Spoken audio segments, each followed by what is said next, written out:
got to build a level of separation between your time and your duties.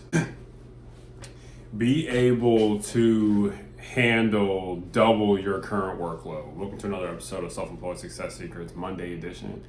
On today's episode, we're going to talk about how to make sure you have the infrastructure in place at all times to handle double your current client list. For example, let's say you have 12 clients. This video will help you be able to handle 24. If you have 24, be able to handle 48. Okay, so first off, I want to start by saying this is a channel that's dedicated to helping you become successfully self-employed sustainably, giving you tips, tricks, and techniques to help you get to wherever it is you're trying to go. Now, a big thing with any company is growth. And also, too, stay tuned for the ready for a surprise, is that every business has to focus on growth. You're either growing or you're dying. You're either on the way up or you're on the way out. Okay, so this video will help you do it. And the way to do that, the secret in this video, is to build buffers. Okay, build levees in a sense, like cities build levees to protect water from hurricanes coming in to destroy the city. You got to build a level of separation between your time and your duties. That's the buffer, okay? This is important. You have to build a wall, a metaphorical wall between your time and your duties. Now, how can you do that? On this episode, we're going to give 3 ways you can build buffers. And like we've talked about in previous episodes, this is not by any means comprehensive, but it will hopefully be a way to see some ways and open the door for creativity in your mind to find other buffers. Okay, one of those buffers is don't work hourly.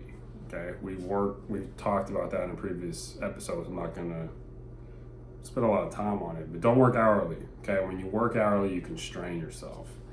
Okay, you also limit the quality of what you're doing because you're looking at the clock half the time you're doing work. And so don't work hourly.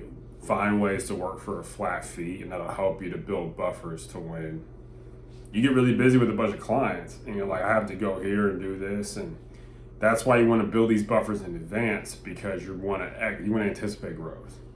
Okay, in the hinterlands, you want to be able to be like, I'm going to grow, which is going to happen if you're doing a good job. Okay, these buffers, these 3 buffers, will help you to carry double the workload that you have currently. Okay, remember, the first thing is don't work hourly. All these buffers about freeing yourself to do the best work possible so that you can work free, fast, flexibly. But we'll probably talk about those 3 things in another video. So the first one is don't work hourly. Get a flat fee and find a way to get better. The second is have a checklist. We talked about having a checklist before. The power of having a checklist is that it creates a clear line of demarcation of where to stop. Okay, a lot of times we work with clients that are going to be open-ended. I'll probably make a video about this too one day, about how your fee is closed-ended, but your work product, your expected output is open-ended. Okay, which can create a massive problem, massive margin disparity. Anyways, okay, first, don't work hourly. Second, don't have a checklist. A checklist makes sure that you're doing exactly what you're supposed to do. Your checklist should mirror the job description. Okay, because like I said, there's gonna be times when people you work with are gonna try to be like, oh, do this, do that, and you'd be like, that's not our job description. And if it's not even related, take it off. Give it to somebody else. Okay, you gotta be disciplined what you're doing, and the checklist will help you. Okay, the next thing, the final thing you can do, remember, this is not comprehensive, is to have flexible scheduling. Okay, your scheduling should be predicated on deadlines that you have. Let's say you have to submit a report every month, or you have to have a meeting with somebody every month. Your planning should go around those things to where it's like, okay, I can't miss these deadlines, but I can miss every other day outside of these deadlines. Okay, and usually this flexible scheduling is buttressed by a good relationship that you have with the proprietor. That you just let them know you use the day, or even as late as 15 minutes before, saying, hey, I won't be there. Just thinking about that excuse me, let them know, shows them that, hey, you really care about their business, okay? So these are all about building massive apertures in your day and your week to where you have flexibility. Another flexibility is have days where you don't go to any workplaces. Like right now, the plan in the future is Wednesdays and Fridays, I'm not in the office with anyone. These are days where I can catch up. These are days where I can plan. You gotta have these things in place so that you can grow. Okay, if you don't focus on the future, you won't have one. So these are all things to put in place. That's a fourth one. I just had 3.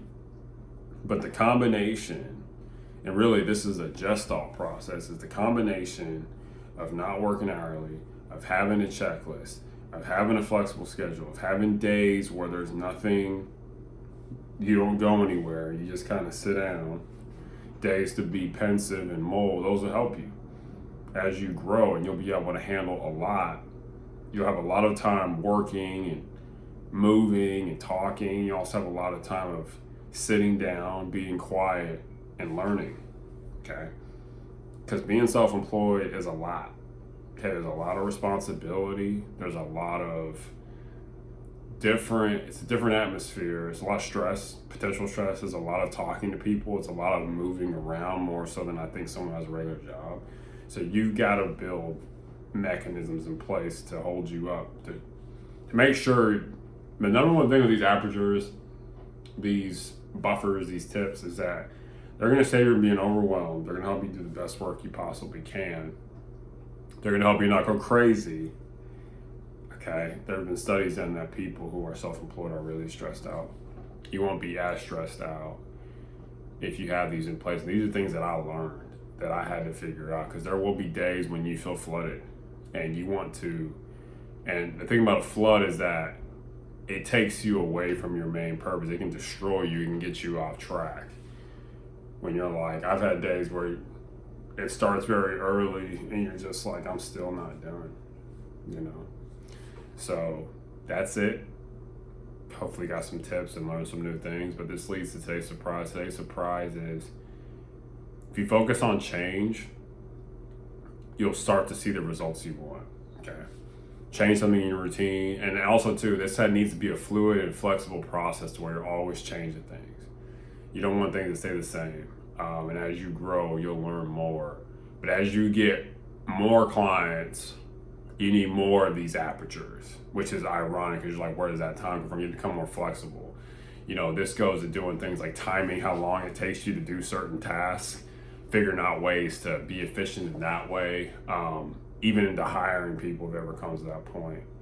But yeah, so hopefully, you got some good from this video, and we will talk later. Okay, have a good one. Bye.